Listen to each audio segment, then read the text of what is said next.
Москвадагы мекендештерге жарыя. Казакстанга кирди чыкты жасоо керек болсо, айдоочулук тажрыйбасы жогору Абдулазизге кайрылыңыз.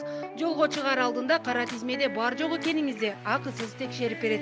Эң башкысы без пересетка, без посредниксиз. 7 орунду Альфард менен Казакстанга алып барып келет. Күн сайын проспект Мирадан жолго чыгылат. Кенен маалымат алып, жолго камынуу үчүн Абдулазизге чалыңыз.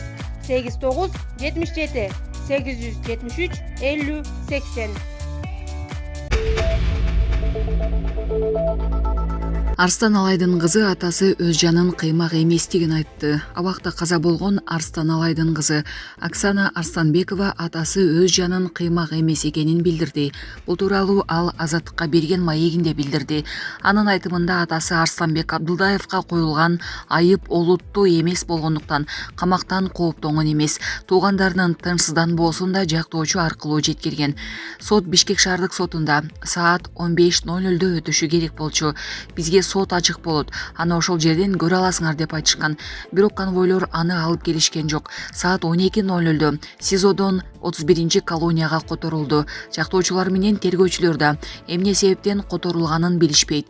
Бул бизге табышмак болуп калды.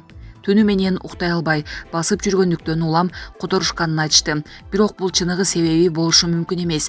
Тергөөнү УКМК жүргүзүп жатат. Бирок алар УКМКнын СИЗОсуна эмес, номер 1 СИЗОго жөнөтүшкөн болуп жатат. УКМКнын СИЗОсунда орун жок имиш. Бул дагы суроолорду жаратууда, деди Арстанбекова. Ошондой эле ал атасынын руху күчтүү болгондуктан мындай ишке барбастыгын айтып, бул атайын пландалган нерсе деп эсептеди. Абдулдаевдин жакындары анын өлүмүн териштирүүнү талап кылышууда.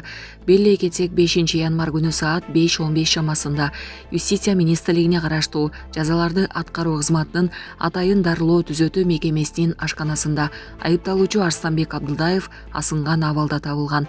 Жаза аткаруу кызматынын маалыматына ылайык, ал 15 декабрда кылмыш жаза кодексин 94 беренеси боюнча кылмыш жаза кодексин 330 беренеси менен кылмыш жасаган деген чек менен УКМКнын Чүй облусу боюнча тергөө бөлүмү тарабынан камакка алынган.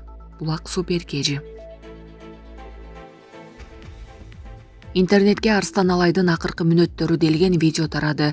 Соц тармактарда Юстиция министрлигине караштуу жазаларды аткаруу кызматынын атайын дарылоо түзөтүү мекемесинин ашканасында асынган абалда табылган Арсланбек Абдулдаевдин акыркы мүнөттөрү делген видео тарады. Видео 5 январь күнү саат 3:50 чамасында саат 5:30га чейин тартылганын көрүүгө болот. Бул видео боюнча жазаларды аткаруу кызматы маалымат бере элек. Диндер аралык кастыктуу козотууга багытталган чакырыктарды жасоого айыпталып, номер 31 абакта отурган Арсланбек Абдулдаев 5 январда каза болгон. Жазаларды аткаруу кызматы ал асынган абалда табылганын билдирген. Бул факты боюнча учурда тергөөгө чейинки териштирүү иштери жүрүүдө. Булак Суперкежи. Путин жаңы жарлыкка кол койду.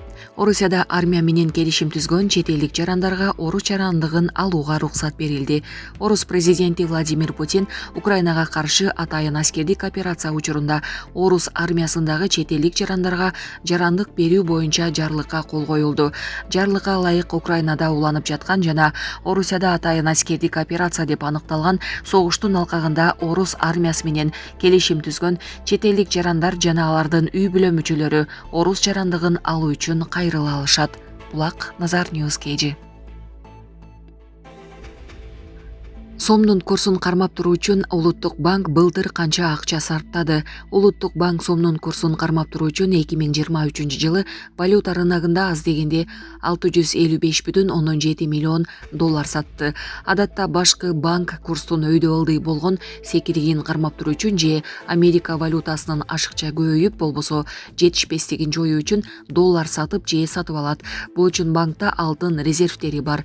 Башкы банк жыл ичинде 14 жолу интервенция жүргүзүп 655 миллион 715 миң доллар саткан.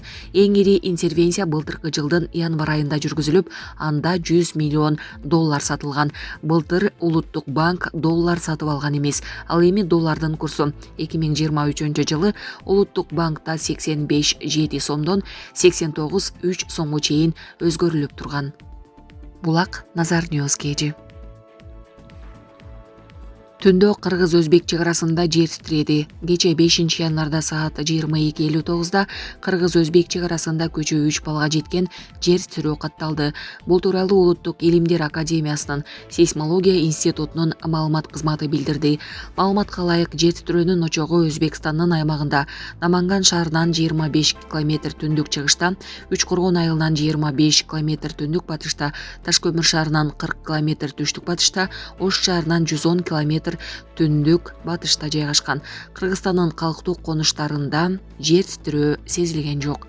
Булак Назар Ньюс KG.